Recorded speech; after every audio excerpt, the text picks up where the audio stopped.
This is Ken with VOD TV. We're at the 2012 Broadband Communities Summit, and we're with Mark Erickson of RST. RS Fiber. RS Fiber. Mark, tell us about RS Fiber. RS Fiber is a rural fiber to the farm, fiber to the business, fiber to the home project. 10 communities, the largest of which is about 2,200, and the rural area of Sibley County. It's a very agricultural county. We're going to build fiber to all the farms in Sibley County and parts of Renville County. We're going to cover 2 school districts. We're very excited. We don't have a lot of broadband out there, especially in the rural areas, so we're very excited about the project. And this is rural Minnesota. What kind of square miles? How big is it? Well, it's about 600 square miles. I was listening to them talk about Chattanooga today, and they're 600 square miles and 500,000 people, and we're 600 square miles and 15,000 people. So it's a little different dynamic out there. And one of the challenges that we've had is getting people to understand the opportunity. We're going to use a revenue bond to finance this, and that means there's some risk to the taxpayers. It's small, and to get people to buy into the technology is very important. And what has worked for us is Scott DeGarmo sent us 8,000 fiber to the home primers last summer, and we mailed them to 7,500 people. And that made a huge difference in our project because people understood the technology. Once they understood the technology, they understood the opportunity.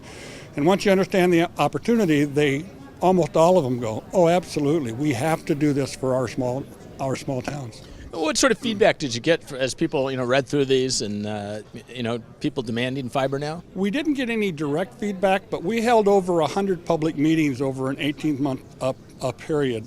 And toward the end of those meetings, people who were in favor of the project were standing up and they were talking intelligently about fiber to the home. They were talking about bandwidth. They were talking about how this works. And that, to me, is an indication that they read these primers because we're a rural community. We have a lot of smart people out there, but they're ag people. They're just not technology people. And for them to really grasp the concept of fiber to the home was very important to our project moving forward. And now is the kind of network you're building, it started with the city, is that right? With one of your cities, now it's expanding? It started with the city of Winthrop. I'm the city administrator and the EDA director there. And I used to work for a company called Hiawatha Broadband out of Winona. And I left them to go back to be an administrator in a small town. And a year into my employment, the mayor and the council said, we want fiber to the home in Winthrop. And that's interesting. It's a very small town. And in order to make it work, we first went to our local phone companies and asked them to partner with us, and they declined. And then we decided to aggregate all of the cities in the county. And as we did that and got a feasibility study grant from the Blandon Foundation, the county commissioners came to us and said, if you make this a rural study, we'll put the match up for the grant. So we did that, and it absolutely turned the project on its head. It just was an amazing concept to bring fiber to the farms where they have nothing.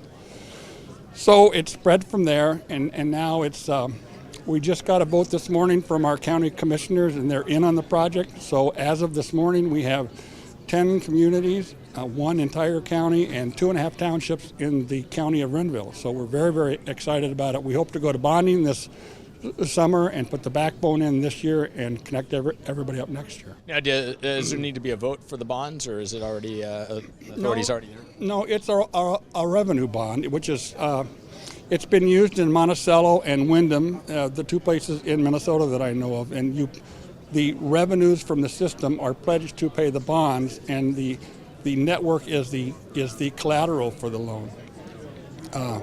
There are some nuances because of the downturn in the economy in 2007 and 2008, but there's some small risk to the taxpayers out at about year 4.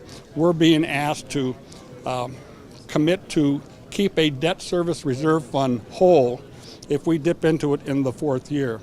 And that means all of the cities and the counties are on the hook for about 7% of that $70 million. And even that commitment to replenish that fund is conditional upon an annual appropriation, so they can back out if they want. And what about, is it going to be an open access type network? No, it's not.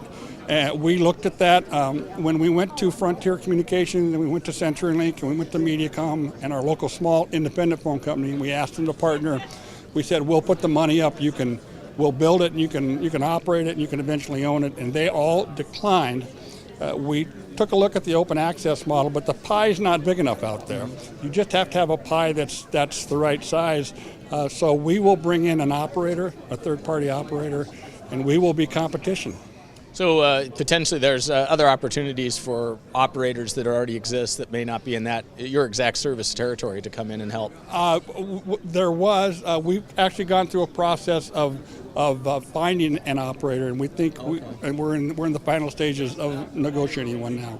So have you already seen the impact, the fiber you have built out in terms of helping with economic development, helping the community? We don't have any built out yet, but we have some companies who have agreed to help us develop applications for this network.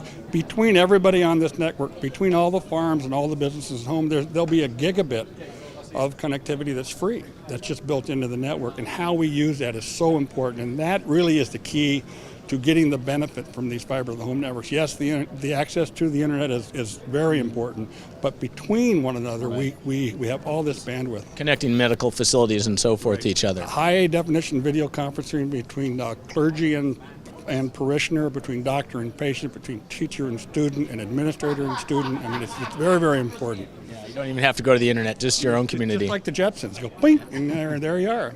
Well, Mark, good luck with the project. And, Ken, thank you very much. Thank you very much. All right.